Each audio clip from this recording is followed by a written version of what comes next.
Assalamualaikum warahmatullahi wabarakatuh. Selamat datang di channel Nasihat Kehidupan, channel yang selalu setia menemani Anda dengan kisah-kisah dan cerita yang menarik, seperti kisah berikut ini yang berjudul Ronggowarsito, Hindu atau Islam atau Kejawen. Pada hari Senin Legi, tanggal 10 Zulkaidah tahun Jawa 1728 atau tanggal 15 Maret 1802 Masehi, kurang lebih jam 12 siang, lahirlah seorang bayi di rumah kakek yang bernama Raden Ngabai Iyosodipuro I, seorang pujangga keraton yang terkenal di zamannya. Bayi yang baru lahir itu diberi nama Bagus Burham. Sejak umur 2 tahun sampai 12 tahun, Bagus Burham ikut kakeknya. Ayahnya yang bernama Raden Tumenggung Sastronegoro yang mengharapkan anaknya di kelak kemudian hari menjadi orang yang berguna bagi bangsa dan negaranya. Maka oleh sang ayah, Bagus Burham dikirim ke tempat pendidikan yang memungkinkan dapat mendidik anaknya lebih baik dari dirinya sendiri.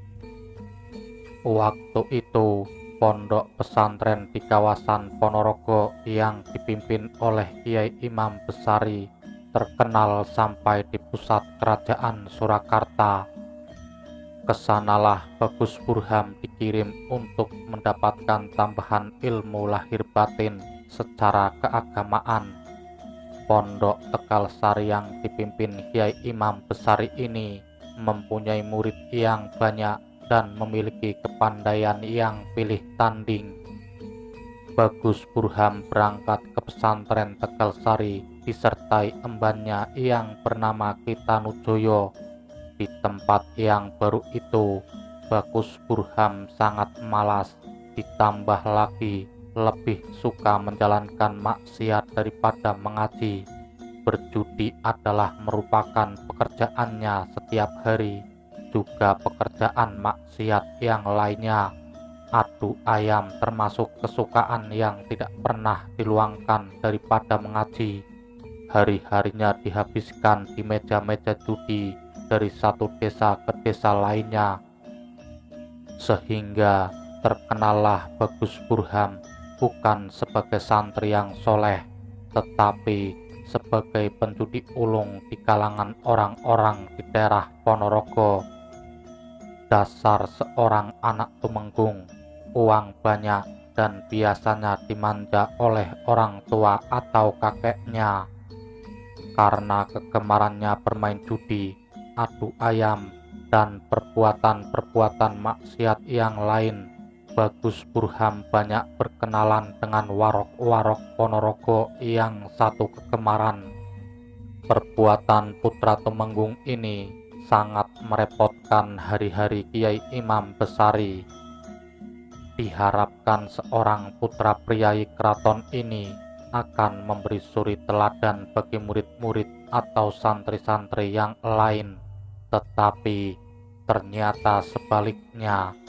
Seringkali Bagus Burham mendapat teguran dan amarah dari Kiai Besari, namun hal itu tidak merubah sifatnya. Dia tetap penjudi, tetap penyambung ayam, tetap gemar pada tindakan-tindakan yang menjurus ke maksiat. Karena merasa bosan setiap hari mendapat damratan dari gurunya, maka Bagus Burham pergi meninggalkan pondok Tegal Sari diikuti oleh Kitanujoyo. Versi lain mengatakan bahwa kepergian Bagus Burham karena Kiai Imam Besari merasa jengkel akan ulah Bagus Burham. Kemudian pimpinan pondok Tegal Sari itu memanggil Abdi Kinasih Kitanujoyo dan menseyuk-iakan Bagus Burham tidak usah belajar mengaji di pondok Tegal Sari.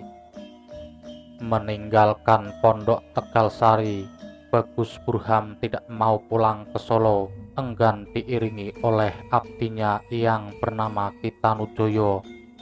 Bagus Burham berpetualang sampai di Madiun. Di tempat itu, uang sakunya habis. Ki Tanujoyo kemudian berdagang barang loakan, sedangkan Bagus Burham tetap pada kegemarannya semula. Betapa bingungnya Raden Tumenggung Sastronegoro tatkala mendapat laporan Kiai Imam Besari bahwa putranya pergi dari Tegalsari. Kemudian dipanggillah Ki Josono agar mencari Bagus Burham sampai ketemu. Bila ketemu agar diajak kembali ke Tegalsari. Kiai Imam Besari kembali dari Keraton Solo mendapat laporan dari penduduk Tegalsari bahwa sekarang daerah Tegalsari tidak aman, banyak pencuri, serta tanaman diserang hama. Kiai Imam Besari memohon petunjuk dari Tuhan, mendapatkan ilham bahwa keadaan daerahnya akan kembali aman, damai, apabila Bagus Burham kembali ke Tegalsari lagi. Oleh karena itu, Kiai Imam Besari segera mengutus Ki Kromoleo agar supaya berangkat mencari kemana gerangan perginya Bagus Burham. Bagi Ki Kromoleo, bukan pekerjaan yang sulit mencari Bagus Burham, sebab dia tahu kehidupan macam apa yang digemari Bagus Burham. Tempat judi, tempat adu ayam, itulah sasaran Ki Kromoleo. Pada penjudi dan pengadu ayam ditanyakan apakah kenal dengan pemuda yang bernama Bagus Burham. Orangnya tampan. Jejak Bagus Burham akhirnya tercium juga.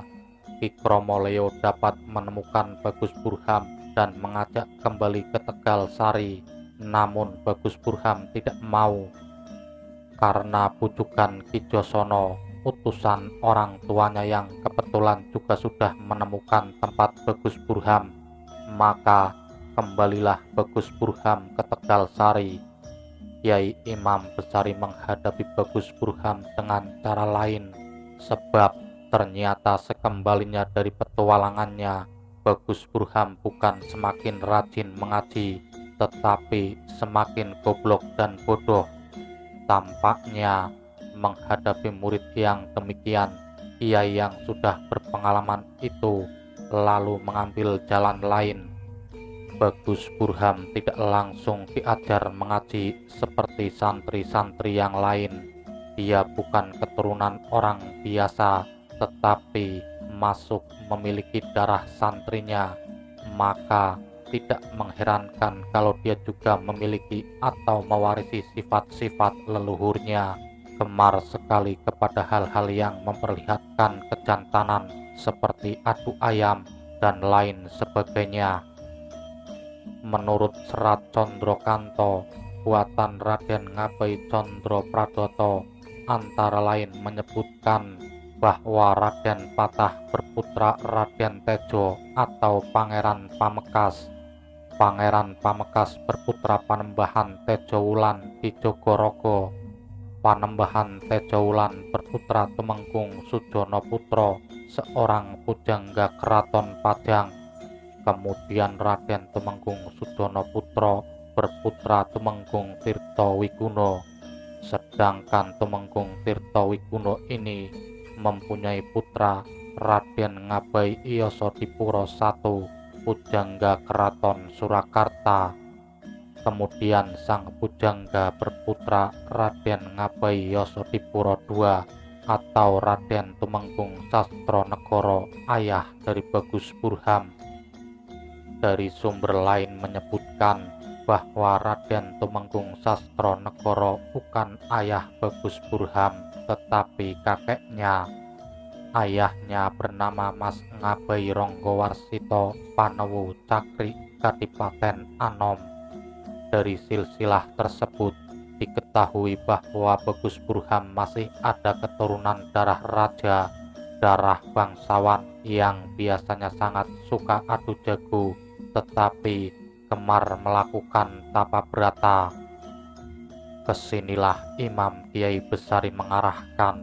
Di samping diberi pelajaran mengaji seperti murid-murid yang lain, maka Bagus Burham juga disuruh melakukan topo kungkum. Dari sini terbukalah hati Bagus Burham di keheningan malam dengan gemerciknya suara air, di atasnya bintang-bintang berkelap-kelip, seolah-olah menyadarkan Bagus Burham yang usianya juga sudah semakin dewasa itu. Setelah menjalani tapa kungkum selama 40 hari lamanya, maka Bagus Burham tumbuh menjadi anak yang pandai. Kiai Imam Besari tersenyum lega melihat perkembangan anak asuhnya yang paling bengal itu. Terapinya kena sekali.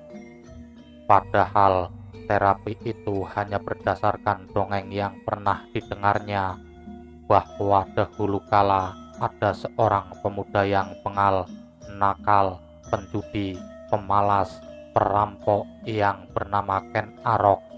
Namun karena ketekunan seorang pendidik yang bernama Loh Gawe, maka akhirnya Ken Arok menjadi raja di Singosari, menurunkan raja-raja besar di tanah Jawa, dari Mojopahit sampai ke Surakarta, semua menurut silsilah masih keturunan langsung dari Ken Arok, dan Raden Patah pun keturunan Ken Arok. Jadi Bagus Burham juga keturunan Ken Arok. Siapa tahu kenakalannya juga turunan yang dikelak kemudian hari akan menjadi orang yang luar biasa. Bagus Burham menjadi murid yang terpandai.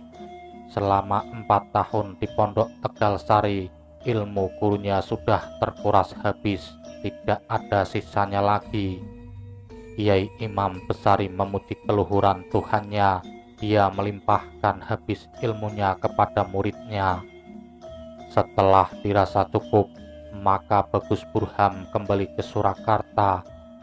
Oleh tuannya, Bagus Burham disuruh langsung ke Demak untuk belajar mengenal sastra Arab dan kebatinan Jawa pada Pangeran Katilangu.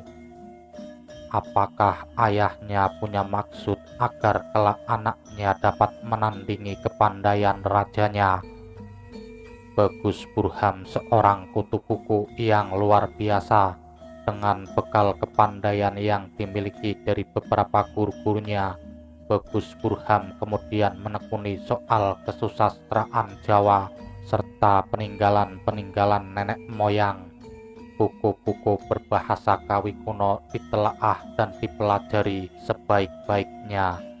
Jiwa petualang masih juga membara dalam kalbunya. Dia seringkali mengadakan perjalanan dari satu daerah ke daerah yang lain.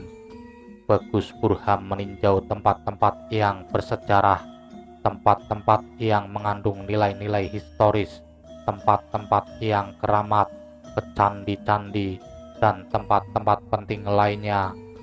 Di sembarang tempat di berbagai daerah, kalau dianggap ada orang yang memiliki kepandaian lebih, maka tidak malu-malu Bagus Burham berguru pada orang tersebut. Tidak peduli dia hanyalah seorang juru kunci atau orang biasa. Pada usia 18 tahun, sebagaimana kebiasaan anak priayi waktu itu, ingin mengabdikan dirinya kepada keraton. Caranya haruslah dengan magang atau pegawai percobaan pada Kadipaten Anom.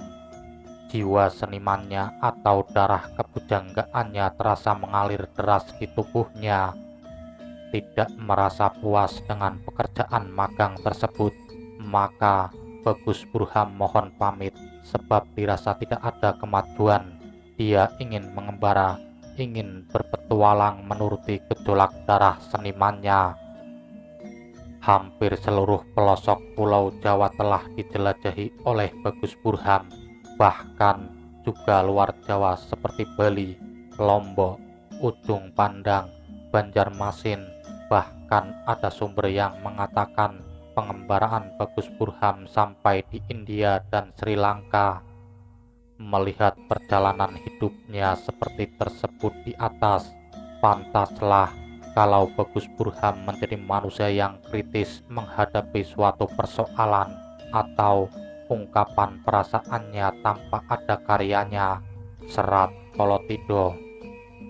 Pulang dari pengembaraannya, Bagus Burhan Kimpoi karena sang mertua diangkat menjadi bupati di Kediri, maka Bagus Burhan pun mengikuti ke Kediri. Di tempat tersebut yang terkenal sebagai tempat bersejarah, banyak peninggalan-peninggalan dari zaman terdahulu. Di Kediri pernah berdiri kerajaan besar, di mana salah satu rajanya adalah Sang Prabu Joyoboyo. Waktu Sang Prabu berkuasa, agaknya keadaan negara sangat tentram dan damai. Terbukti lahirnya beberapa karya sastra besar. Sang Prabu memerintahkan kepada Empu Sedah dan Empu Panuluh agar menceritakan kembali atau menyusun cerita Baratayuda dalam bahasa yang lebih mudah, diambil dari buku Mahabharata asli dari India. Demikian indahnya kubahan tersebut, sehingga banyak yang mengira bahwa kejadian itu terjadi di tanah Jawa. Sebelum Raja Joyoboyo di Kediri juga lahir hasil sastra yang tinggi mutunya.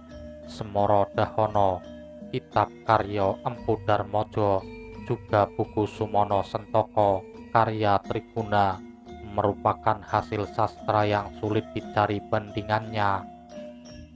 Di daerah yang seperti itu, tentu saja banyak peninggalan-peninggalan berupa rontal-rontal yang dimiliki penduduk warisan dari nenek moyang. Dengan tekun, Bagus Burhan di Kediri waktunya dihabiskan untuk mempelajari rontal-rontal yang dapat dikumpulkan dari berbagai daerah. Dari rontal-rontal pengalaman atau pengetahuan selama mengembara dan berburu itulah dia dapat menimba berbagai ilmu. Baru setelah Bagus Burhan berumur 38 tahun, mulai produktif dengan karya sastranya, dan pada tahun 1844 pihak keraton mengangkat menjadi Kliwon, Carik, dan disahkan menjadi pujangga keraton. Namanya Raden Ngabai Ronggowarsito dan semakin tenar. Karirnya tidak licin, sebab agaknya juga dipengaruhi bahwa orang tuanya atau Raden Tumenggung Sastronegoro dianggap bersalah kepada Kompeni Belanda, sebab pernah merencanakan akan menggempur benteng Kompeni di waktu zaman pemberontakan Diponegoro pada tahun 1825 sampai 1830. Dan akhirnya Raden Tumenggung Sastronegoro dibuang dan makamnya ada di Jakarta. Berikut karya-karya sastra beliau, dan diantaranya adalah Sabto Darmo, Serat Aji Pamoso, Serat Condrorini, Serat Cemporet, Serat Jokolodang, Serat Jayeng Boyo, Serat Paniti Sastro, Serat Panji Jayeng Tilam, Serat Paromo Sastro, Serat Paramoyogo, Serat Pawarsakan, Serat Pustokorojo, Suluk Saloka Jiwo, Serat Wedorogo, Serat Witorodyo, Sri Kresno Baroto, Wirid Hidayat Jati, dan Wirid Maklumat Jati. Begitulah sahabat nasihat kehidupan, kisah dari Ronggowarsito, Hindu atau Islam atau kejawen. Terima kasih sudah menyimak dari kisah yang kami sajikan. Semoga kisah ini bermanfaat bagi kita semua, dan nantikan kisah-kisah yang menarik lainnya. Wassalamualaikum warahmatullahi wabarakatuh.